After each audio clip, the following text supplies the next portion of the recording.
Patay ang isang 23 anyos na lalaki sa Cebu matapos bumara sa kanyang lalamunan ang isang buhay na isda. Ayon sa kinakasama ng lalaki, sumama ang kanyang nobyo sa pangingisda.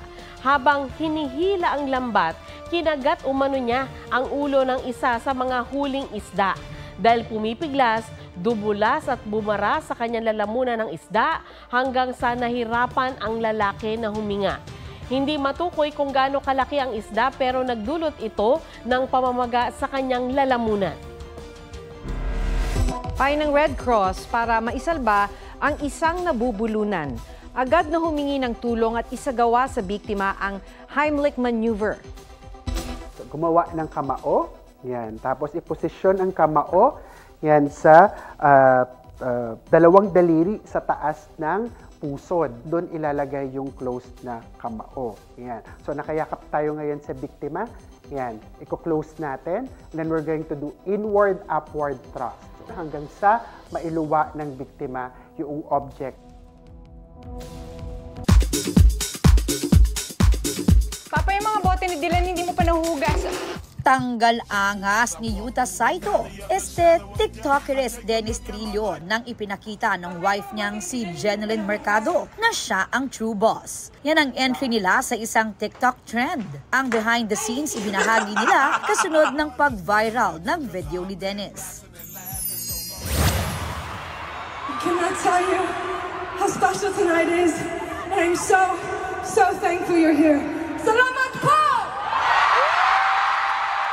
Most special show raw para kay Phil-Am singer Olivia Rodrigo ang Manila Silver Star Show ng God's World Tour sa Philippine Arena nitong Sabado. Nakising along ang libo-libong fellow Livies sa hit songs ni Olivia gaya ng Driver's License, Deja Vu, Vampire at marami pang iba. I learned how to say, proud Pinoy ako. After a successful comeback concert in Korea ng K-pop girl group na 2NE1, it's gotta be you, Philo Blackjacks, dahil next month na ang Manila leg ng Welcome Back Asia Tour ng grupo.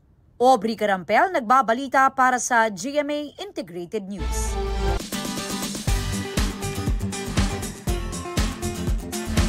No dream is too big para sa fan ni Jillian Ward na nangarap makasama ang kanyang idolo.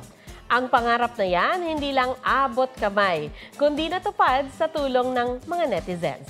Pusoan niya sa report ni Mariz Umali. Pagpatak ng alas 2:30 ng hapon, alam na raw kung saan hahanapin si AJ. Heto siya't nakatutok sa GMA Afternoon Prime Series na abot kamay na pangarap.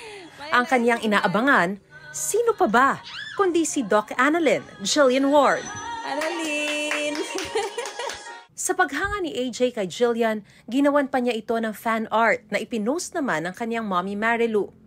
Pangarap ni AJ, Sana, Ate Jill Ward, sana mapansin niyo yung post ko. At lagi po namin kayong pinapanood. diagnosed si AJ ng autism spectrum disorder. Kwento ng kanyang mama, napapakalma si AJ ng panunood kay Jillian. Sa tulong ng netizens at fans, umabot kay Jillian Ward ang request ni AJ. At ang kanyang pangarap na maka-meet and greet ang idolo.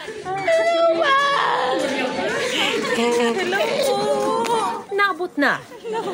Si Jillian, itinur pa sa set si AJ. Laking pasasalamat ni na AJ dahil sa kabila raw ng busy schedule ni Jillian, napansin at napasaya niya ang isa niyang tagahanga. Mariz Umali nagbabalita para sa GMA Integrated News. Huwag magpahuli sa mga balitang dapat ninyong malaman. Mag-subscribe sa GMA Integrated News sa YouTube. Sa mga kapuso abroad, subaybayan nyo kami sa GMA Pinoy TV at sa www.gmanews.tv.